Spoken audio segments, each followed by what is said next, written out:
Hey guys, my name is Jasmine and today we're going to be making color art. So what you need is paper, maybe a couple sheets if you want to make more than one, a Sharpie, pencil, an eraser, crayons, and colored pencils. So before we really get started here, I'm going to tell you guys about what we're going to be doing with this color art exercise, this project here.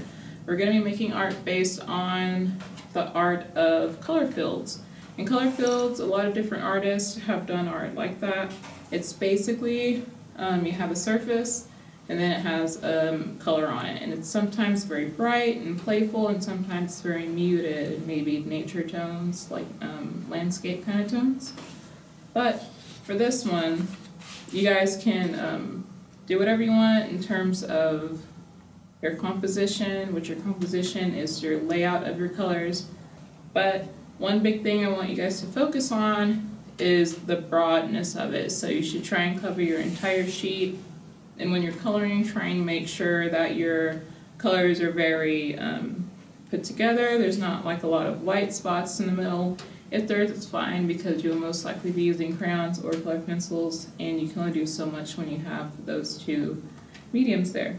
So for mine, you can sketch it out with a Sharpie if you want. You can sketch it out with a pencil. I'm going to be using a pencil, but make your shapes big. I'm going to be kind of doing like Rothko, which Rothko used a lot of like rectangles kind of, and like very bold line kind of shapes.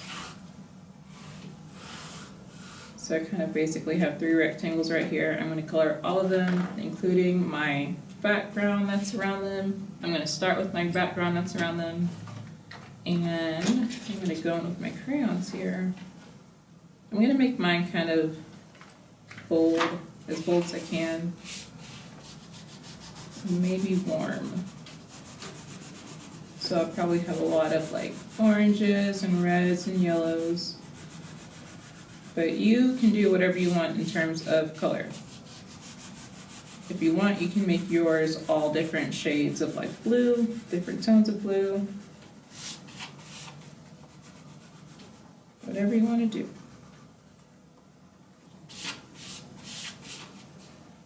Once again, this is my background. Try and make sure I don't really have a lot of white space. I want to make sure everything has color, because that's what color filled painting is. I'm going to blend the top of this into yellow, just to make the colors a little bit different.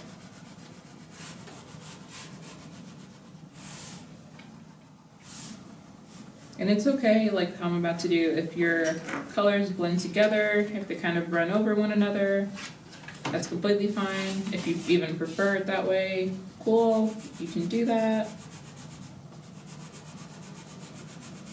So my yellow blending into my orange a little bit. Still making sure I do not have any empty space.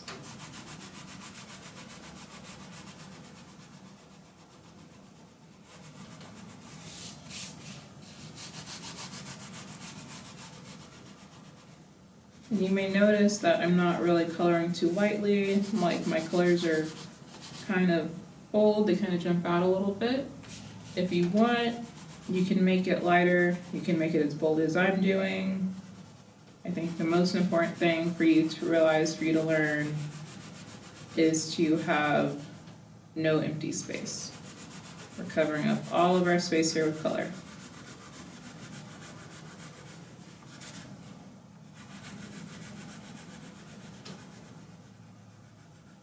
And also notice that I haven't drawn any specific things other than shape. I have my forms here, and that's because color filled art is pretty much just an abstraction. It's not anything specific. It's not like, it's not a still life. You don't see anything in particular. It's all about shape and form.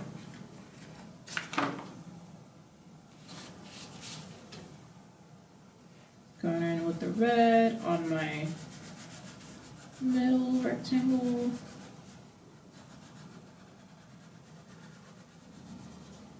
And there's my red rectangle. I'm gonna use a color pencil next. And orange. And same thing with the color pencil. Still gonna keep everything very bold and saturated as much as possible.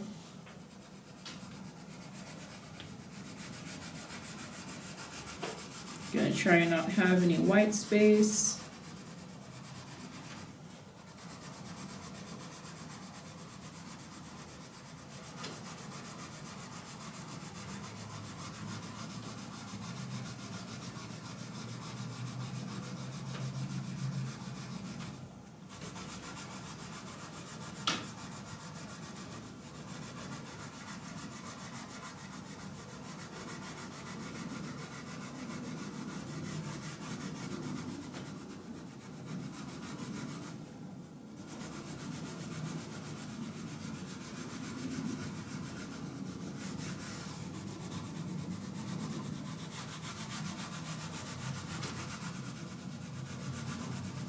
And I'm gonna blend my orange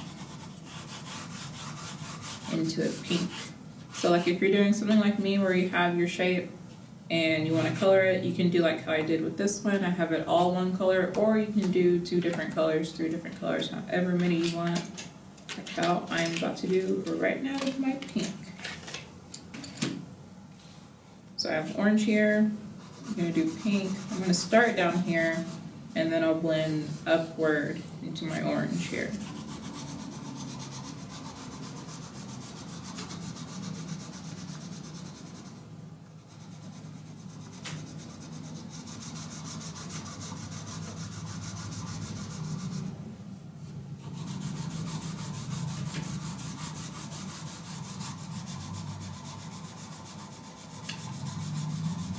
And when you're coloring, when you're blending, you will most likely have an easier time blending 2 colors together if you keep your pencil or crayon marks going in the same direction. So how I did this way with my orange, I'm doing this way with my pink as well. So that when I get up to my orange, it will look a little bit like how it's supposed to look. More like I did it on purpose and it wasn't an accident.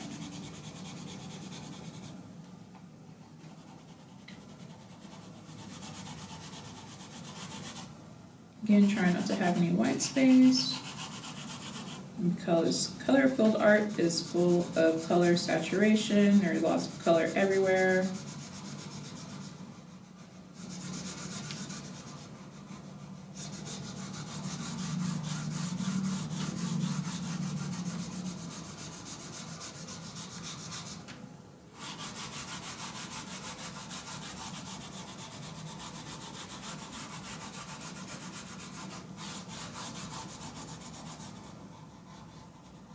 There's my pink into my orange. And then for this last one here, let's see, maybe purple. Maybe purple crayon. Maybe this red color. Hang on. Yeah, I'm gonna use this reddish color.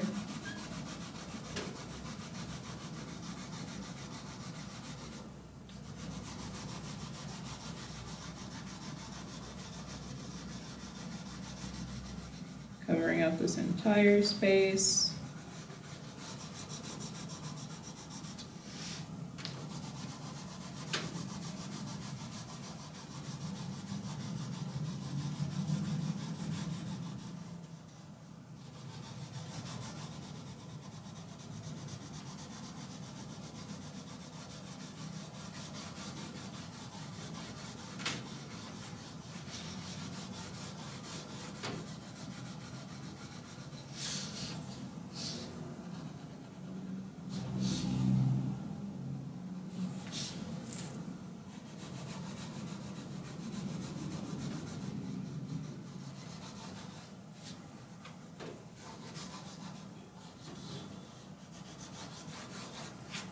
Okay, and there is our color filled piece.